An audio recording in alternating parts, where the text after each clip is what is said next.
Welcome to my channel. আমার চ্যানেলে আপনাদের স্বাগত।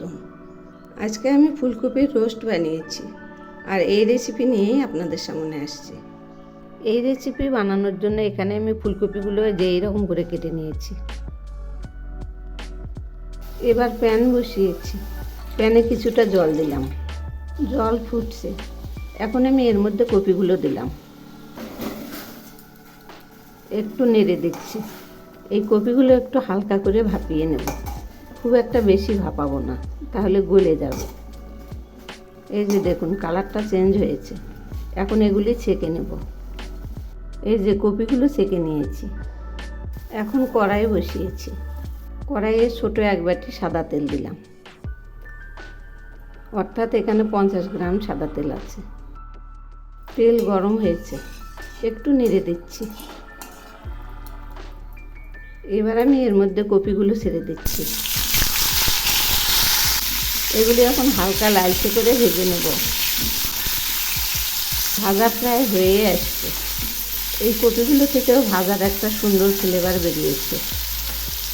ভাজা হয়ে গেছে, এগুলি নামিয়ে নিচ্ছি। এই যে দেখুন এইরকম হয়েছে।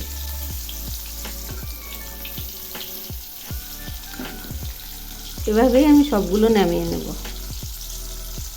এই রান্নাটা করার জন্য প্রথমে আমি ছোট্ট এক বাটি দই নিলাম। এবার আমি এই দইগুলো ফেটিয়ে নেব। এগুলি খুব ভালো করে ফেটিয়ে নেব। ফেটানো হয়ে গেছে। এখন আমি এর মধ্যে দিচ্ছি 2 চামচ জিরে বাটা আর 1 টুকরো আদা বাটা। এগুলি একসঙ্গে বেটে নিয়েছি। আর সেই সঙ্গে দিচ্ছি 1 চামচ পোস্ত বাটা। এবার আমি দিচ্ছি 1 চামচ চারমগজ বাটা আর তার সঙ্গে 7-8টা কাজু বাদাম বাটা। এগুলি একসঙ্গে বেটে নিয়েছি। আর দিচ্ছি স্বাদ মতো লবণ, টিস্পুনের 1/4 হলুদ। এখন আমি দিচ্ছি 1/2 চামচ লঙ্কার গুঁড়ো। আমি দিচ্ছি টিস্পুনের 1/4 কাশ্মীরি লঙ্কার গুঁড়ো। সেই সঙ্গে দিচ্ছি টিস্পুনের 1/4 ধনিয়া গুঁড়ো। এবার আমি এই মশলাগুলো খুব ভালো করে মেখে নেব। এই যে এইরকম করে একদম সবগুলো মশলা একসঙ্গে মিশিয়ে নেব। এই যে দেখুন মেশানো হয়ে গেছে, এরকম হয়েছে। এবার আমি ভাজা ফুলকপিগুলো এর মধ্যে দিলাম।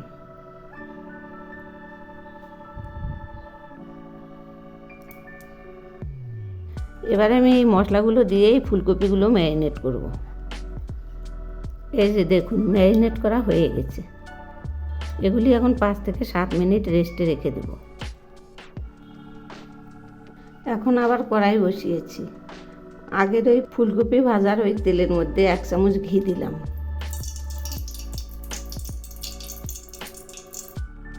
আরও অল্প পরিমাণ ঘি দিলাম। তেল গরম হয়েছে। এখন আমি ফোড়নের জন্য দিচ্ছি সামান্য একটু জিরে, আর দিচ্ছি 2টো তেজপাতা। এখন আমি দিচ্ছি 2টো থেতো করা সাদা এলাচ, 2টো লং আর 2টো দারচিনির টুকরো, অর্থাৎ গরম মশলার টুকরো। ফুলকপিগুলো ছেড়ে দিচ্ছি। মশলার বাটি ধোয়া জলটাও দিয়ে দিলাম। এখন আমি এগুলি খুব ভালো করে কষিয়ে নেব। এমনভাবে কষাবো যাতে ফুলকপিগুলো গলে না যায়। এই ফুলকপিগুলো এখন আমি ঘন ঘন নাড়তে থাকবো, কারণ এর মধ্যে চারমগজ বাটা কাজু বাটা আছে, এগুলি লেগে যেতে পারে। সেই জন্য ঘন ঘন নাড়তে থাকবো। তো বন্ধুরা, আমার রেসিপি যদি আপনাদের ভালো লেগে থাকে তাহলে সাবস্ক্রাইব করে আমার পাশে থাকবেন আর কমেন্টস করে জানাবেন কেমন লাগলো। এগুলি কষানো প্রায় হয়ে আসছে। দেখুন মশলাগুলো থেকে তেল ছেড়েছে। এই যে আস্তে আস্তে তেল ছাড়ছে। এগুলি এখন ঘন ঘন নাড়তেই থাকবে। কষানো হয়ে গেছে। এই যে দেখুন তেল ছেড়েছে।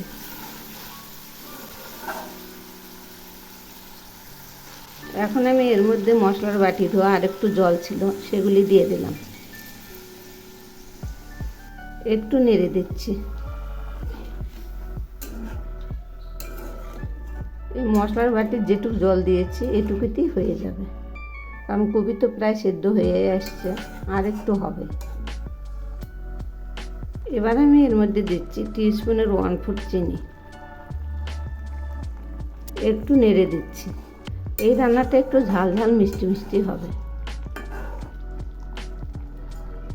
আর একটু হবে, এগুলি একদম মাখা মাখা হয়ে যাবে।